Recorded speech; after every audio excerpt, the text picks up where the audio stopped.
derrière ta caméra aujourd'hui. Heu, c'est en train de se poser.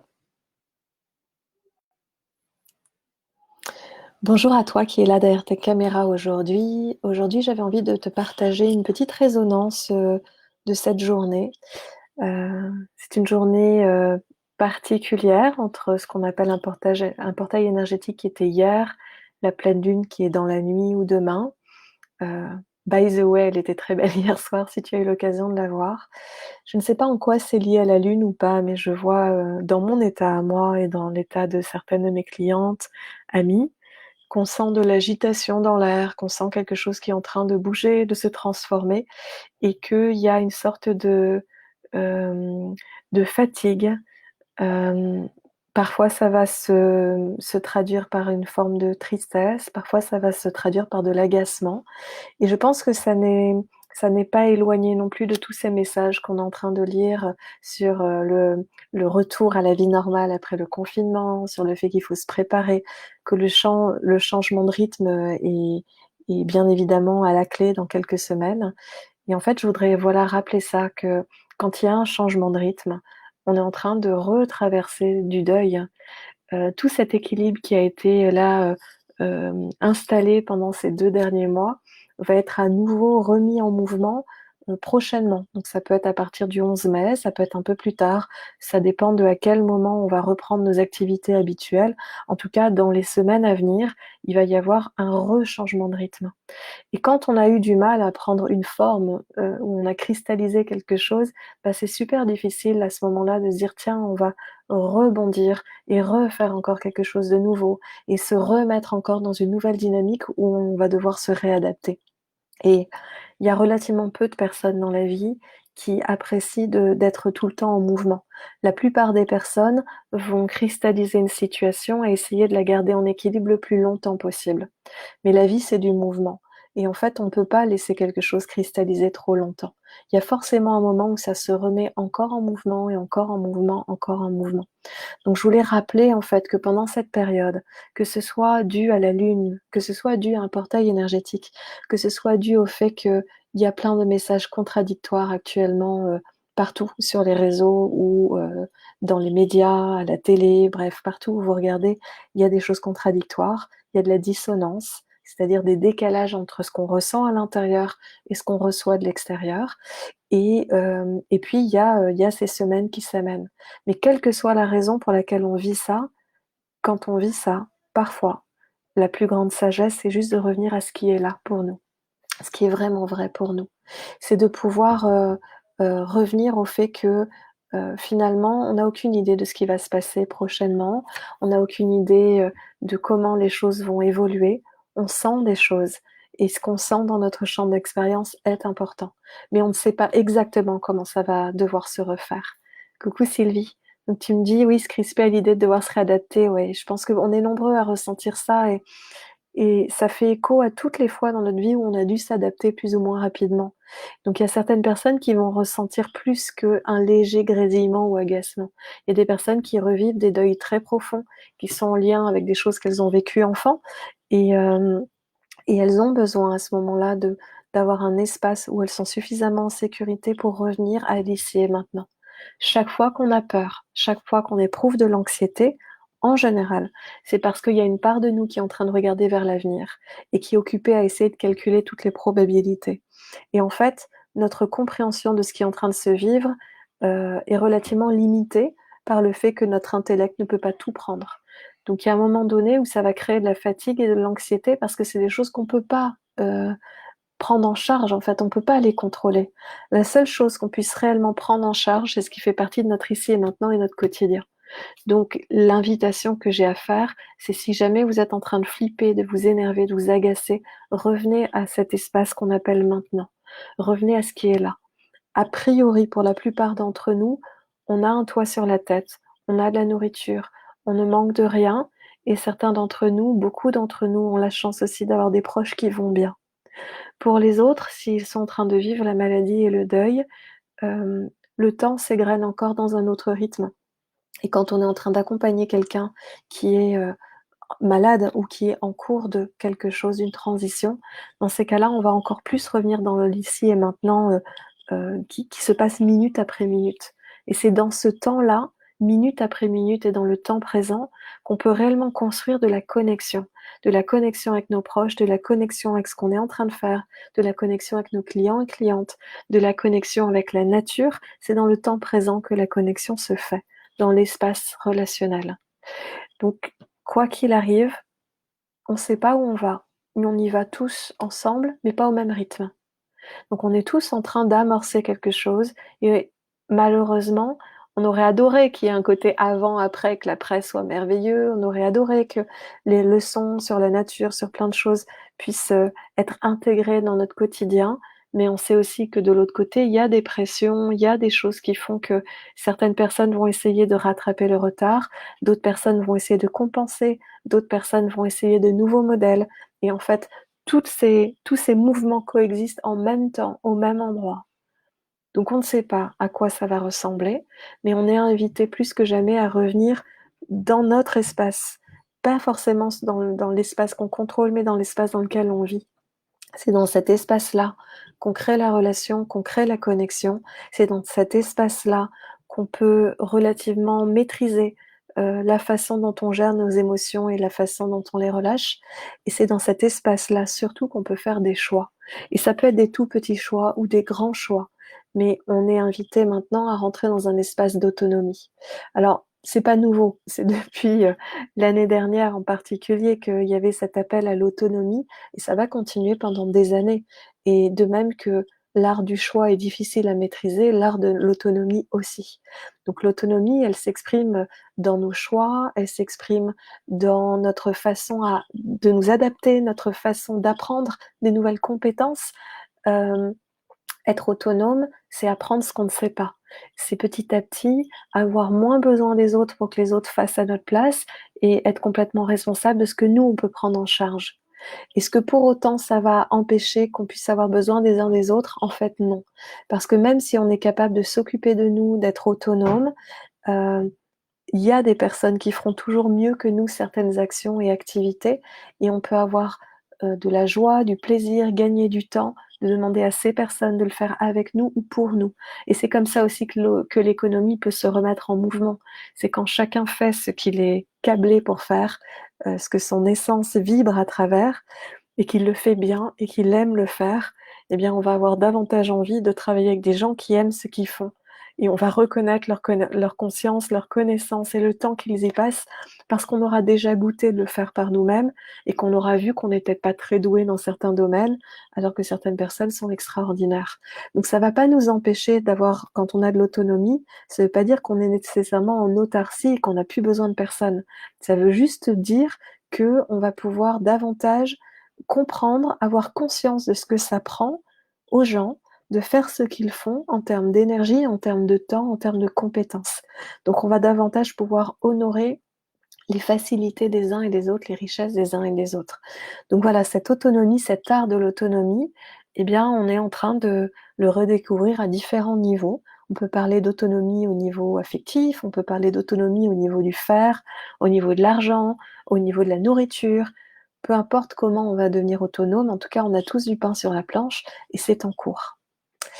Et puis, ce que j'avais aussi envie de partager, c'est suite à un échange avec une de mes adorables clientes, qui partageait un atelier, auquel elle avait pu participer.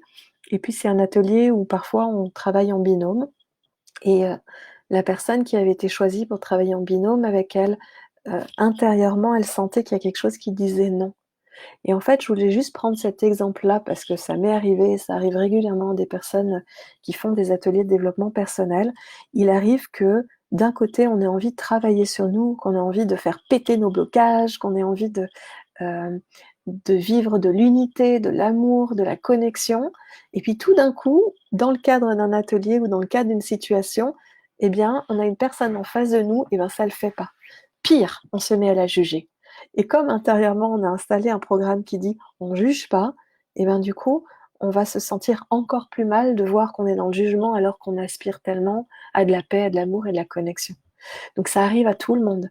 Mais ce que je voulais éclairer là-dessus, c'est que, hem, quand notre aspiration à l'unité, quand notre aspiration à l'amour, est telle qu'on va se mettre en 4 pour répondre à l'autre malgré nos jugements, répondre à l'autre malgré nos limites, en fait, on va sans le vouloir se nier et se mettre de côté.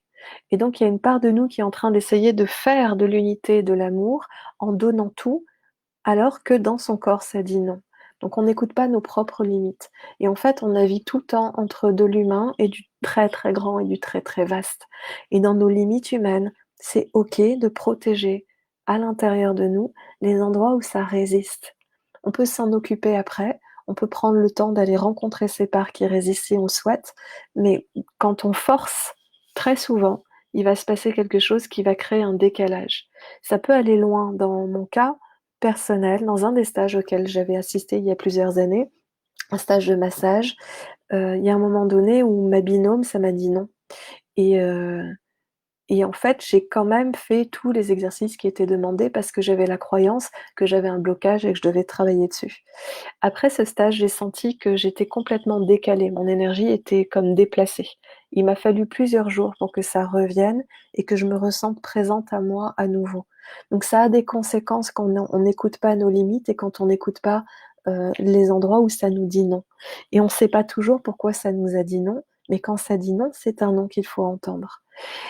Par rapport au fait de vouloir ouvrir son cœur et ouvrir son énergie à d'autres personnes, hem réellement, plus on travaille sur nous et plus on vient rencontrer les endroits où ça résiste, plus on accueille ces parties de nous qui sont en contraction et plus automatiquement, par conséquence, on arrive à intégrer davantage de personnes, à inclure davantage de personnes dans l'espace de notre bienveillance. Mais c'est une conséquence. Et quand on fait dans l'autre sens, qu'on essaye d'inclure tout le monde en niant davantage les parties qui résistent, en fait, on crée plus de tension qu'autre chose, plus de guerre à l'intérieur. Donc c'est vraiment important de pouvoir, hem, avoir cette conscience qu'on a des limites humaines et que les écouter, c'est aussi se respecter et c'est s'inclure dans l'unité. Quand on l'écoute pas, c'est comme si on se séparait de l'unité, donc on crée beaucoup plus de dualité et on va essayer de fabriquer de l'unité au lieu de nous inclure nous. Qu'est-ce que je voulais encore vous dire par rapport à ça? Parce qu'il y a tellement de choses qu'on peut dire par rapport à ça. Bah, en fait, cette aspiration à l'unité, elle fait, obligatoirement faire un retour vers soi, un retour vers nos blessures, un retour vers nos crispations et parfois on essaye de tout comprendre, mais il y a des endroits où on n'a pas à tout comprendre et vivre l'unité avec un grand U ou l'amour avec un grand A existe. Mais c'est plus facile d'offrir toute notre énergie et d'ouvrir toute notre énergie aux gens qui sont câblés pour la recevoir.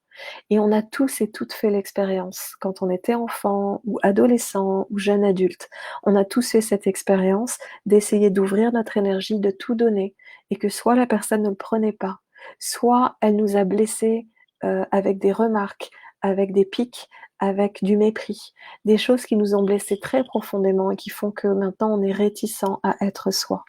Donc en fait, on peut être soi, mais on va être soi avec certaines catégories de personnes.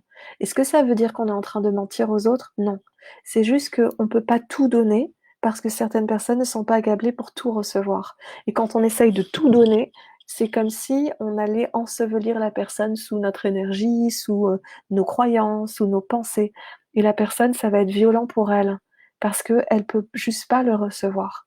Et le fait qu'elle ne puisse pas le recevoir n'est pas une critique contre nous, n'est pas non plus une histoire d'être plus ou moins évolué ou éveillé, ça n'a rien à voir. C'est juste qu'au niveau vibratoire, eh ben, c'est pas tout à fait la même vibration et donc ça ne le fait pas. Donc quand vous avez, envie de vivre de l'unité, de vivre de l'amour, tout naturellement, vous allez créer des endroits, vous allez créer des cercles où c'est possible de le vivre. Ça va être le cercle de la relation avec votre amoureux ou votre amoureuse, ça va être des cercles qui se créent avec votre tribu de clients, votre tribu d'amis, votre tribu tout court, en fait. Quand vous êtes dans votre tribu, ces personnes-là, elles sont câblées pour vous recevoir vous, tel que vous êtes, avec vos émotions, votre énergie, votre vision, et vos compétences en fait. Ces personnes-là, elles ont envie, elles ont besoin de vous et de votre sagesse unique. Et donc quand vous êtes connecté à ces personnes-là, là, vous allez pouvoir ouvrir votre espace. dans le quotidien, quand vous essayez d'ouvrir votre espace à tout prix à des gens qui sont pas câblés pour le recevoir, ça peut faire mal. Et même si on adore notre famille, parfois notre famille n'est pas câblée pour recevoir exactement qui on est. Donc il peut arriver par exemple qu'on ait une magnifique vision, qu'on ait une magnifique, aspiration, qu'on ait quelque chose qui soit là dans notre essence ou dans l'énergie et qui dise: «J'ai envie de naître à travers toi». Et puis on va le partager à notre amoureux, on va le partager à nos parents, à nos frères et sœurs. Et puis tout d'un coup, on va sentir que eux, ils sont super crispés. On va l'interpréter en se disant qu'ils ont pas confiance en nous ou qu'ils ne nous aiment pas, mais ça a rien à voir. C'est juste qu'il y a des enjeux derrière qui font qu'ils ont peur pour nous et que quand on est dans la peur, on va se crisper.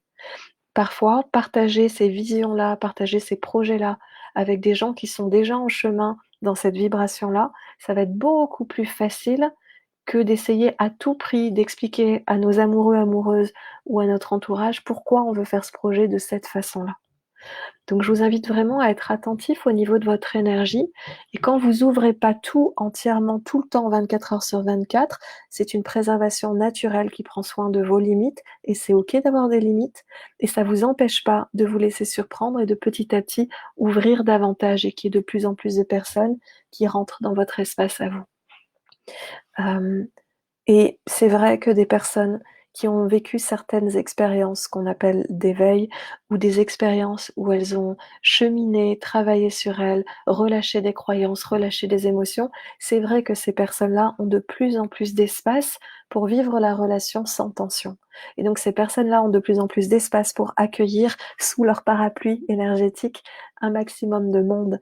Et ça va arriver aussi, mais ça va arriver comme une conséquence de ce que vous avez pu relâcher, accueillir, accompagner, envelopper de tendresse. Ça va pas arriver parce que vous le voulez. Quand on a des parts de nous qui veulent de l'unité, qui veulent de l'amour, elles essayent de le fabriquer.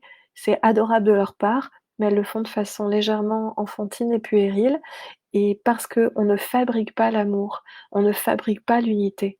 L'amour, l'unité, toutes ces qualités-là, c'est quelque chose qu'on est, c'est quelque chose dont on fait l'expérience. Et notre mental, quand il veut fabriquer quelque chose, en fait, il le il essaye d'en faire tout un processus qui nous empêche juste de vivre l'expérience avec simplicité. Donc l'idée, quand vous allez vivre des contractions et ces situations qu'on est en train de vivre avec le confinement font qu'on est, impacté, contracté à différents endroits. C'est une opportunité d'aller non pas accuser celui ou celle qui nous fait ressentir ça, mais juste de revenir à l'intérieur, de regarder ce qui est touché, de prendre le temps de le processer, de l'accueillir, de l'intégrer et petit à petit ça se détend et c'est quand ça se détend qu'on vit, qu'on fait l'expérience de l'amour et de l'unité. Donc c'est en ça que c'est un état d'être et pas un état de faire. Maintenant, quand on est dans cet état d'être, il n'empêche qu'on a des choses à faire au quotidien.